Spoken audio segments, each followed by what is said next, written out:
Good morning student. मैं वीना सहाय। मैंने lockdown में चैनल तैयार किया था यूट्यूब में, ताकि घर में बैठे बच्चे साइंस की पढ़ाई हिंदी मीडियम में कर सके और समझ सके। ठीक है। मैंने कई वीडियोस 8 9 10 क्लास की पढ़ाई बनाए हैं। इतने दिन तक कोरोना और उसके चलते बंद हो जाएगी स्कूल, इतना मैंने तो नहीं सोचा था। लेकिन अब मैं पूरे कोर्स को कंप्लीट करूंगी। 8 9 10 तीनों के साइंस को पूरे कंप्लीट करूंगी। ठीक है। जिनके पास बुक हो नहीं हो वे लोग चिंता नहीं करेंगे। मैं बुक से ही पढ़ा रही हूँ। यहाँ तक एक एक पेज और एक एक अभ्यास को भी मैं करवा रही हूँ। ठीक है। तो जिनके पास किताब नहीं है वो निराश नहीं होंगे।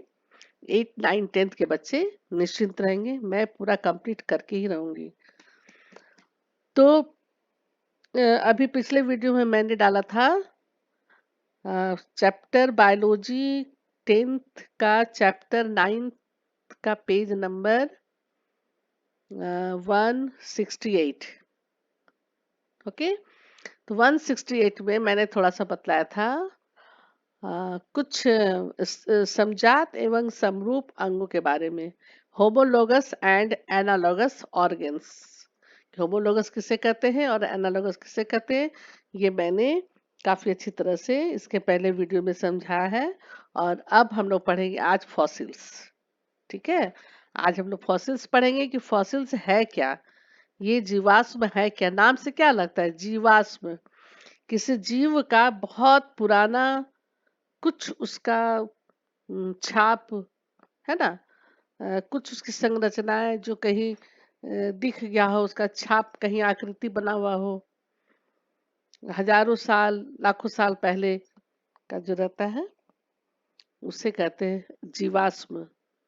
जीव किसी भी जीव का अ, आकार, थोड़ा सा भी उसका आकृति, चाहे उसका कुछ कंकाल, कुछ भी मिल सकता है ना। वो जब दिखता है कितने साल पुरानों का, तो उसको हम लोग जीवाश्म कहते हैं। जो कि उसका मतलब फिर उसके बाद लोग स्टडी करते हैं कि ये जीवाश्म कितना पुराना है, ये कितना वर्ष पहले ऐसे हुआ होगा, उस समय ऐसा जंतु पाए जाते थे। अब के जंतु कैसे हैं, उस समय का क्या था।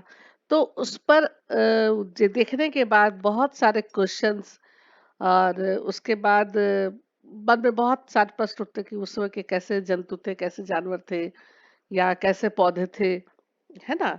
कैसा वातावरण था और किस वातावरण से या किस घटना से ऐसा हुआ।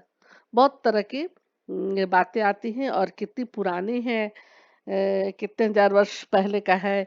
ये सब भी फॉसिल्स से, जीवाश्म से हम लोग पता लगा लेते हैं, है ना। तो उसी के बारे में हम लोग अभी जानेंगे कि जीवाश्म, जीवाश्म होते हैं जीव। अंगों की संरचना केवल वर्तमान स्पीसीज पर ही नहीं की जा सकती है ना। जो अभी स्पीसीज है तो सिर्फ उसी पर अंगों की संरचना का हम लोग नहीं कर सकते हैं, बल्कि उन स्पीसीज पर भी की जा सकती है जो कि अब जीवित नहीं है ना। इसलिए हम लोग अभी जीवाश्म को पढ़ रहे हैं, जीवाश्म के बारे में जान रहे हैं। अब कैसे जान पाते हैं कि ये विलुप्त स्पीसीज कभी अस्तित्व में भी थी। आप लोग डायनासोर का सिनेमा सब देखे होंगे, जुरासिक पार्क। तभी तो हम लोग काल्पनिक देखे हैं ना कि ऐसा ऐसा होगा जुरासिक, डायनासोर ऐसा होगा, उसके इतने बड़े बड़े अंडे होंगे, उसका बच्चा ऐसा होगा, उसका इतना लंबाई होगा, कितना भार होगा, जब वो चलता था तो धरती कांपता था। अभी तो हम लोग इमेजिन कर करके वो पिक्चर को देखे हैं ना। डायनासोर वाला आप लोग जरूर देखे होंगे, डायनासोर वाला। तो ये सब क्या है, विलुप्त में ऐसा हुआ होगा, ऐसा होता होगा, सरीसृप जैसा होगा, उड़ भी सकता है, चल भी सकता है, रेंग भी सकता है। तो बहुत तरह के जीव पहले इस धरती पर, पृथ्वी पर थे जो कि विलुप्त हो गए, है ना। वे रेंग भी लेते थे और थोड़ा पक्षी का भी उसमें गुण रहता था, और सरीसृप का भी। ऐसे भी कई थे जो कनेक्टिंग लिंक थे बिटवीन रेप्टाइल्स और बर्ड्स के। कनेक्टिंग लिंक थे, दोनों का गुण उनमें था। तो बहुत से ऐसे स्पीशीज थे जो कि अब विलुप्त हो गए, तो हम लोग उन्हीं के बारे में जानकारी ले रहे हैं और पता लगा रहे हैं। तो हम ये कैसे जान पाते हैं कि वे विलुप्त स्पीशीज कभी अस्तित्व में भी थी? यह हम जीवाश्म द्वारा ही जान पाते हैं, है ना? हम जीवाश्म के द्वारा ही जान पाते हैं कि ये जंतु कभी था या कितना साल पहले था। ठीक है, अब हम पढ़ते हैं कि जीवाश्म है क्या। सामान्यतः जीव के मृत्यु के बाद उनके शरीर का अपघटन हो जाता है और फिर वह समाप्त हो जाता है। लेकिन कभी कभी क्या होता है कि उसका कुछ भाग ऐसे वातावरण में चले जाते हैं जिनका कि पूरा अपघटन नहीं हो पाता है। जैसे मान लीजिए कि कोई कीट है, कोई कीड़ा मकोड़ा कीट है जो कि मिट्टी में, गर्म मिट्टी में सूख कर कठोर हो गया, है ना? सूख कर कठोर हो गया और उसमें कीट के शरीर की छाप, जैसा कीट का बनावट है, फतिंगा का, है ना? जैसे कीट का बनावट है उसी तरह के शरीर का छाप सुरक्षित रह जाएगा, जैसे है वो उसी तरह। जीव के इस प्रकार के परिरक्षित अवशेष को हम जीवाश्म बोलेंगे। उनकी छाप से पता चल जाएगा कि यहाँ पर कीट था, है ना? उसी तरह जो जीव जंतु रहते थे, उनके शरीर की बनावट से, मान लीजिए पूरा शरीर का बनावट नहीं भी दिख रहा है तो आगे सिर के बनावट से, दांतों की बनावट से, अ, पीछे के पोर्शन से पता लगा लेते थे कि कोई यहाँ पे जंतु था और ये जंतु होगा, है ना? इसको लोग पता लगाते थे ये जंतु होगा। जीवाश्म की भी पढ़ाई होती है, इसकी भी स्टडी होती है, इसका एक अलग ब्रांच होता है जो कि केवल फॉसिल्स का ही स्टडी करते हैं। इसके लिए कई जगह ये लोग जाते हैं, गहराई खुदाई होता है, फिर वहां लोग पता लगाते हैं कि यहाँ पर किस तरह के जंतु कुछ कितने वर्ष पहले, 1000, 5000, 10,000 पहले निवास करते थे। ठीक है, इसकी भी अलग से पढ़ाई होती है जीवाश्म की। तो जीवाश्म कितने पुराने हैं इस बात के आकलन के दो घटक हैं। एक है सापेक्ष, यदि हम किसी स्थान की खुदाई करते हैं और एक गहराई तक खोदने के बाद हमें जीवाश्म मिलने प्रारंभ हो जाते हैं, तब ऐसी स्थिति में यह सोचना तर्क संगत है कि पृथ्वी की सतह के निकट वाले जीवाश्म गहरे स्तर पर पाए गए। हाँ, तो जीवाश्मों की अपेक्षा अधिक नए हैं। और दूसरी विधि है फॉसिल्स डेटिंग, जिसमें जीवाश्म में पाए जाने वाले किसी एक तत्व के विभिन्न समस्थानिकों का अनुपात के आधार पर जीवाश्म का समय निर्धारण किया जाता है ना? उसी तरह के तत्व के विभिन्न समस्थानिक, यानी कि जैसे कोई तत्व है तो उन्हीं का समान का जो तत्व है उसके अनुपात के आधार पर जीवाश्म का समय निर्धारण किया जाता है कि ये उस समय का होगा, है ना? एक मतलब अंदाज से, उनके आधार पर कि ये उस समय का होगा, आज से 1000 वर्ष पहले का होगा, चाहे 5000 वर्ष पहले का होगा, जितना का भी होगा वे अंदाज लगाते हैं। जब पृथ्वी की सतह के निकट वाले जीवाश्म गहरे स्तर पर पाए गए जीवाश्मों की अपेक्षा अधिक नए, तो एक अंदाज लगा लेते हैं ना कि यदि हम खुदाई कर रहे हैं तो कितनी गहराई तक खुदाई कर रहे हैं।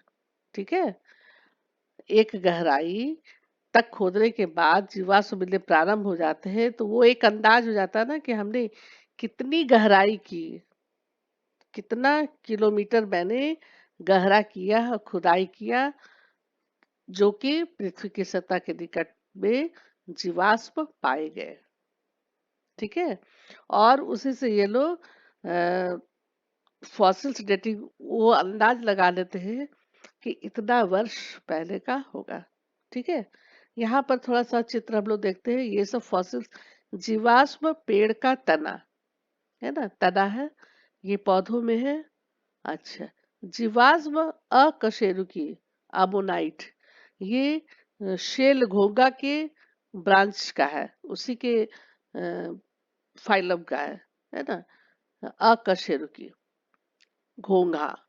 और ये है जीवाश्म अकशेरुकी ट्राइलोबाइट, इसका नाम है ट्राइलोबाइट। ये सब उसी का लग रहा है, सब मोलस्का फैमिली का है, स्नेल घोंघा है।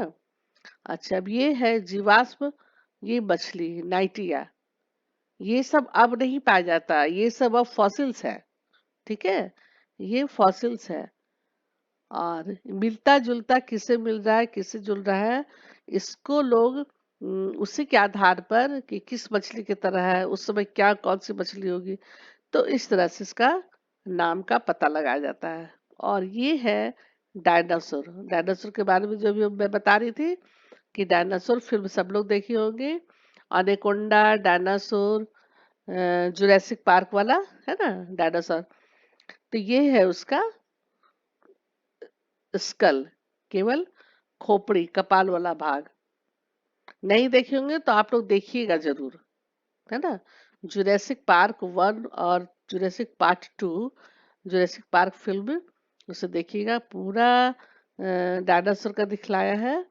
और ये अनेकोंडा, अनेकोंडा भी जरूर देखिएगा। तो विभिन्न प्रकार के जीवाश्म विभिन्न आविर्भाव तथा परिरक्षित विस्तृत अवस्थाओं को देखिए। डायनासोर का कपाल जीवाश्म को जो दिखाया गया है, कुछ वर्ष पूर्व नर्मदा घाटी में पाया गया, नर्मदा घाटी में पाया गया। यानी कि उस समय कुछ वर्ष पूर्व पाया गया, तो उससे कुछ 100 वर्ष पूर्व डायनासोर वहां प्रेजेंट होगा, है ना, डायनासोर वहां होगा। तो इस तरह से इसकी भी पढ़ाई होती है, इसकी भी खोज होती है। स्टडी ऑफ फॉसिल्स, इसका ये भी एक अलग पढ़ाई है। तो इसमें जो साइंटिस्ट लोग लग जाते हैं, वे पूरे फॉसिल्स का पता लगाते हैं कि कहाँ क्या है, कैसे है ना। देखिए, जीवाश्म एक के बाद एक परत कैसे बनाते हैं। 10 करोड़ 100 मिलियन वर्ष पहले से प्रारंभ करते हैं। 100 मिलियन, 10 करोड़, ऐसा वैसा बात नहीं। ये समुद्र तल पर कुछ अकशेरुकी जीवों की मृत्यु हो जाती है। ठीक है, कुछ अकशेरुकीय जीवों की मृत्यु हो जाती है तथा वे रेत में दब जाते हैं। हो सकता है मृत्यु हो जाती है और दब जाती है, कोई बड़ी बात नहीं है, ऐसा हो सकता है। और फिर धीरे धीरे और अधिक रेत यानी कि बालू इकट्ठा होते जाता है, जमा हो जाता है, और अधिक दाब के कारण फिर ये क्या बन जाता है, चट्टान बन जाता है। ऐसी चट्टान बनता है। कुछ वर्ष बाद, मिलियन वर्षों बाद, क्षेत्र में रहने वाले डायनासोर वो भी बन जाते हैं तथा उनका शरीर भी मिट्टी में दब जाता है। ठीक है, उनका शरीर भी मिट्टी में दब जाता है। यह मिट्टी भी दबकर चट्टान बन जाती है।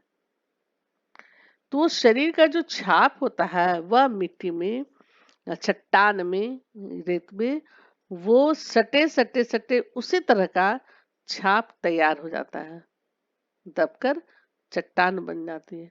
जो पहले वाले अकशेरुकी के जीवाश्म वाले चट्टान के ऊपर बनते हैं।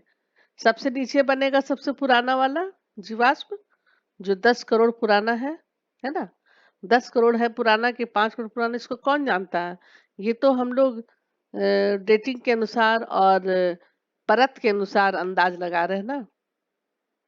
परत, कितना परत पर परत जैसे जमा होता है, तो उससे हम लोग अंदाज लगा रहे हैं। तो क्या होता है जब वो डायनासोर का जब दिखलाता है कि उसका जीवाश्म है, तब होता है कि ये कुछ मिलियन वर्षों के बाद, यानी कि सबसे नीचे हो गया अकशेरुकी जीव 10 करोड़ पहले, उसके ऊपर आया कुछ मिलियन वर्ष बाद डायनासोर। हाँ, तो वो उनका परत थोड़ा ऊपर रहेगा। और जो पहले वाले अकशेरुकी जीवाश्म वाली चट्टान के ऊपर बनती, ये हो गया नीचे सबसे पहला लेयर हो गया, ये ऊपर हो गया डायनासोर का। इसी तरह फिर कुछ मिलियन वर्षों के बाद इस क्षेत्र में घोड़े के जीवाश्म मिले हैं। मान लीजिए घोड़ा को दबा, या घोड़ा है, गधा है, गाय है, बैल है, कुछ भी कोई दबा, कुछ सामान, कुछ जीव के जीवाश्म फिर चट्टानों में दबे मिले। जैसे देखिए यहाँ पर नीचे है ना ये, और इधर ये। तो कुछ जीवाश्म चट्टानों में दब जाते हैं, तो फिर उनका परत और ऊपर हो गया। फिर काफी समय उपरांत मिट्टी अपरदन से मान लीजिए कि जल के प्रवाह के कारण कुछ चट्टानें फट जाती हैं। कुछ चट्टानें जब फट जाती हैं तो घोड़े के समान जीवाश्म प्रकट होता है। यानी कि वहां पर वो घोड़ा जैसा जो भी जीव होगा वो चिपका होगा, दब गया होगा, उसी में उसकी एक आकृति तैयार हो गई होगी, उसका छाप रह गया होगा।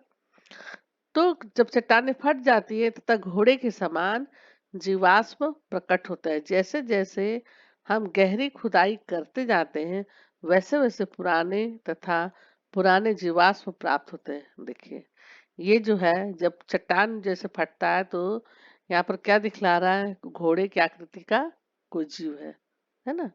जितना दिखेगा, आधा दिखता है, थोड़ा दिखता है, किसी का आगे का पोर्शन केवल रह पाता है, किसी का पीछे वाला दब के रथ में मिल गया। रेत बालू चट्टान का क्या ठिकाना, कोई दब गया, कोई रह गया, कोई कुछ दिख गया, किसी का छाप चिपक गया, तो उसी तरह की आकृति चट्टान में या मिट्टी पर बन गई।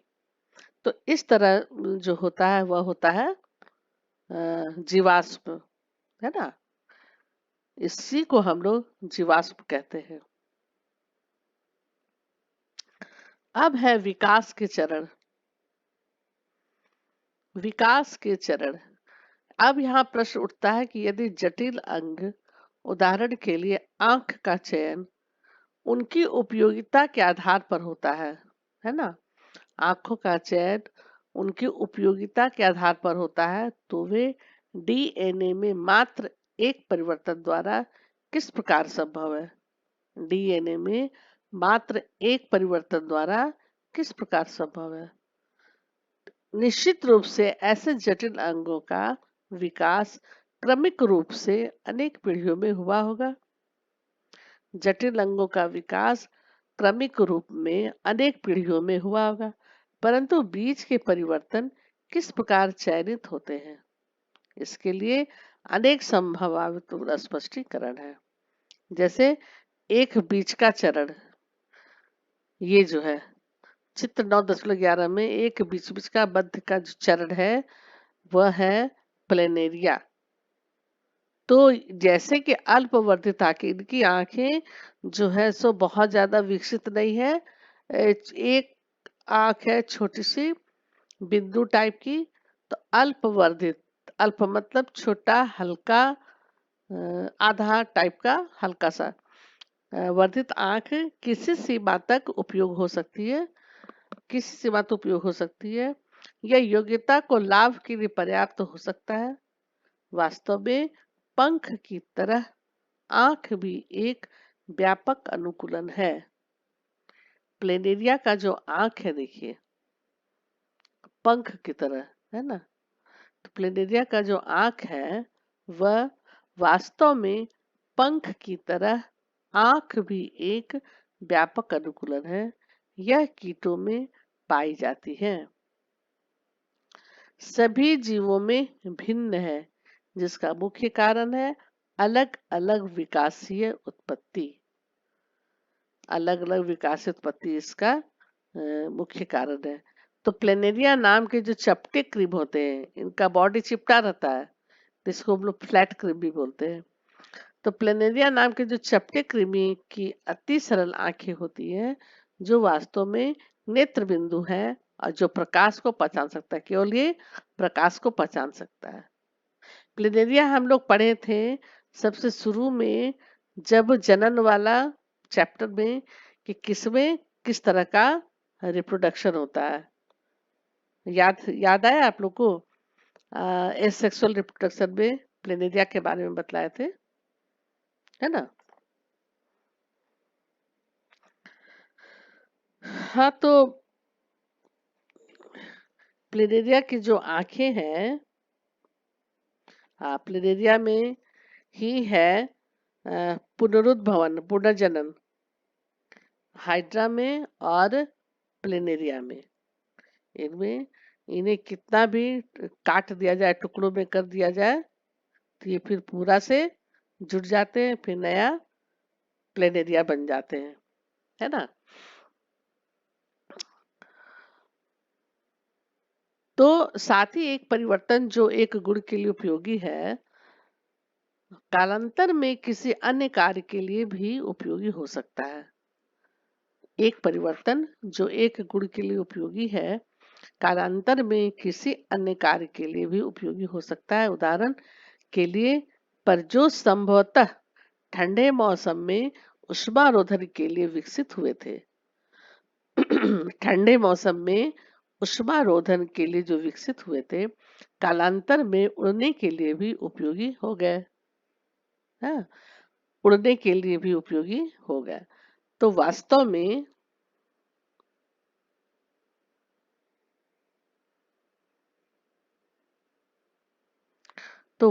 में कुछ उड़ने में समर्थ नहीं थे। बाद में संभवतः पक्षियों ने परों को उड़ने के लिए अपनाया।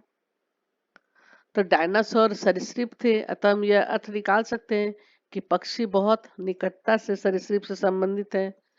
जैसा लगता है कि सरीसृप के बाद पक्षी का विकास हुआ हो, है ना। तो यहाँ उल्लेख करना रोचक होगा कि बहुत अधिक भिन्न दिखने वाली संरचनाएं एक समान परिकल्प से विकसित हो सकती है ना। यहाँ पर देखिए, ड्रोमोसार परिवार का एक छोटा डायनासोर, यह ड्रोमोसार नाम है उस फैमिली का है, छोटा सा डायनासोर। और डायनासोर की इन अस्थियों के साथ परों की छाप भी परिलक्षित हो गई है ना, पंखों की छाप भी। और यहाँ हम अग्रबाहु पर स्थित परों की छाप देख सकते हैं। अग्रबाहु यानी कि आगे वाला जो हैंड है, हाथ है, तो उसके परिलक्षित परों की छाप हम इसमें देख सकते हैं। और जीवाश्म के शीर्ष परों का निकट चित्र यह डायनासोर के उड़ने में असमर्थ थे। डायनासोर के उड़ने में असमर्थ थे। यह संभव है कि परों के विकास का उड़ने से कोई संबंध न रहा हो, है ना। परों के विकास का उड़ने से कोई संबंध न रहा हो, किसमें? डायनासोर जब था उसके स्पीसीज में, ठीक है, उसके स्पीसीज में उड़ने का संबंध माने उड़ने का नहीं होगा, उड़ने का कला या उड़ने का क्षमता नहीं होगा, ठीक है। धीरे धीरे विकास होता गया, फिर उसके आगे जो दूसरे जंतु हुए, उनसे संबंधित, उनसे रिलेटेड पक्षी ग्रुप आया, जो कि उनके परों से उड़ना शुरू हो गया। परों को उड़ने में उन लोग मदद किया, उड़ने में उन लोग अपनाए, उड़ने के काम में लाए, ठीक है। तो फिर से हम लोग एक बार यहाँ पे पढ़ते हैं। एक परिवर्तन जो एक गुण के लिए उपयोगी है, कालांतर में किसी अन्य कार्य के लिए भी उपयोगी हो सकता है ना। उदाहरण के लिए, पर जो संभवतः ठंडे मौसम में उष्मारोधन के लिए विकसित हुआ। पर मतलब क्या पर समझ रहे हैं आप? पर मतलब यहाँ हुआ पंख, जो फर होता है पक्षियों के ऊपर, है ना, पक्षियों के ऊपर और जंतुओं के ऊपर जो फर होता है, उसी को हम लोग यहाँ पर बोल रहे हैं। तो पर जो संभवतः ठंडे मौसम में उष्मारोधन के लिए उपयोगी रहता है ना।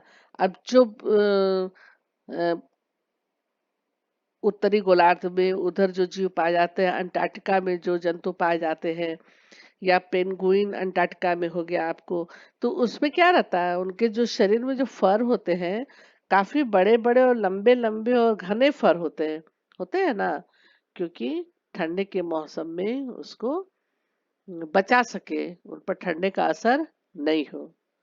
तो इसलिए पर जो ठंडा मौसम के संरोधन का के लिए जो विकसित हुआ था, वे कालांतर में उड़ने के लिए भी उपयोगी हो गए, है ना? पक्षी उसके बाद उड़ने लगा। तो वास्तव में कुछ उड़ने में समर्थ नहीं थे, वास्तव में कुछ उड़ने समर्थ नहीं थे, अब बाद में कुछ उड़ने के लिए हो गए। तो बाद में संभवतः पक्षियों ने परों को उड़ने के लिए अपना लिया। तो डायनासोर सरीसृप थे, वे रेप्टाइल्स वर्ग के थे, लेकिन उनमें उनमें ऐसा लगता था कि वे उड़ भी सकते हैं, लगता था कि वे उड़ भी जाएंगे। खूब तेजी से दौड़ते थे तो लगता था जैसे उड़ जाएंगे।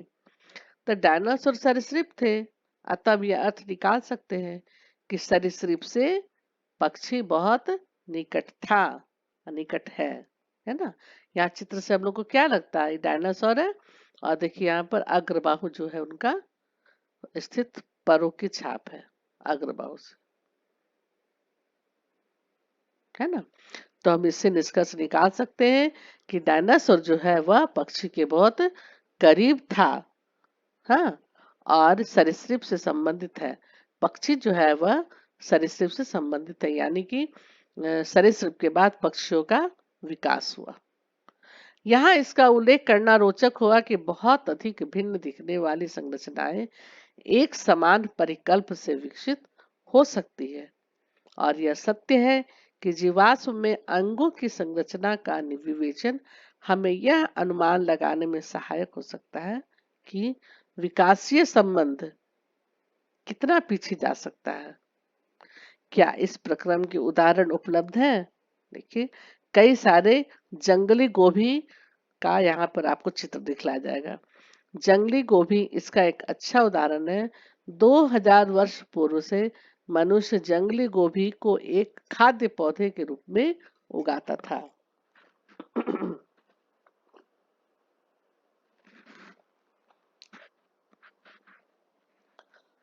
सॉरी। तो खाद्य के रूप में, खाद्य पदार्थों के रूप में गोभी को उगाता था, तथा उससे चयन द्वारा इसके विभिन्न सब्जियां विकसित की। परंतु यह प्राकृतिक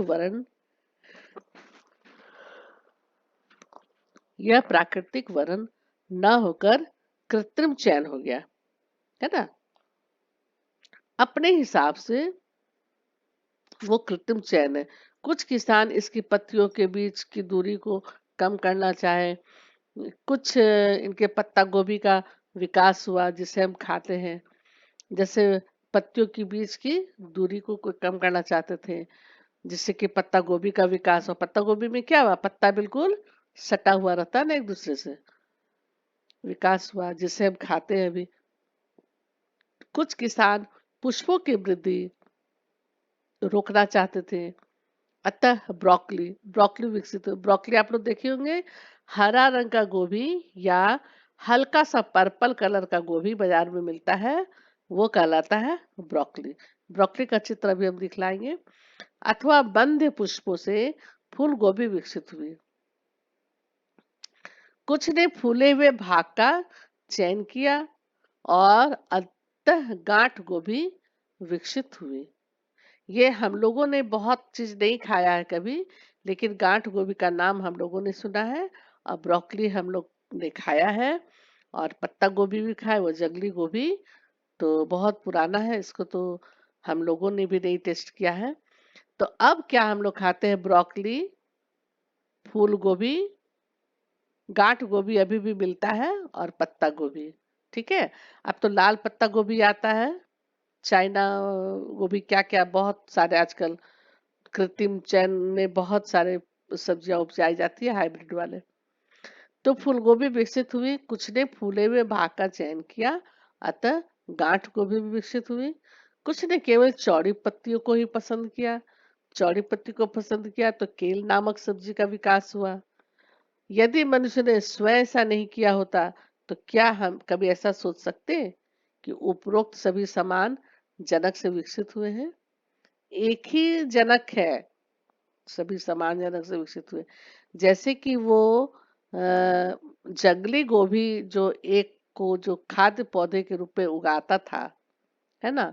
उस जंगली गोभी से आज देखते देखते देखते कितने सारे सब्जियां उन्हीं के तरह के, उन्हीं के फैमिली का, कितने सारे सब्जियां का विकास हुआ, है ना।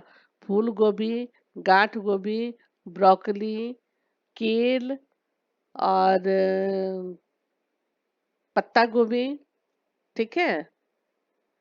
तो इस तरह से इतना विकास हुआ, इतना तरह तरह की सब्जियों का विकास हुआ। तो यदि मनुष्य स्व ऐसा नहीं किया होता तो क्या हम कभी सोच सकते हैं कि ऐसा होता होगा, या ऐसा हुआ होगा, या ऐसा ऐसा जनक होंगे तो इतना ये विकसित हो सकता है?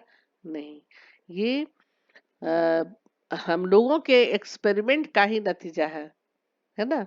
जो आज हम लोग इतने जीवाश्म के बारे में, चाहे वनस्पति का जीवाश्म हो, चाहे जंतुओं का हो, इसके बारे में हम लोगों को जानकारी मिल रही है ना। देख लीजिए, सबसे पहले जंगली गोभी, ये हो गया जंगली गोभी। इसको भी लोग खाते ही थे। इसके बाद ये लोग धीरे धीरे गांठ गोभी, फूल गोभी, ब्रोकली, गोभी, लाल गोभी, और ये हो गया केल। इसमें सिर्फ चौड़ी चौड़ी पत्तियां हैं, ठीक है। तो ये हो गया गोभी का इतना वैरायटी, गोभी का कितना विकास हुआ। सो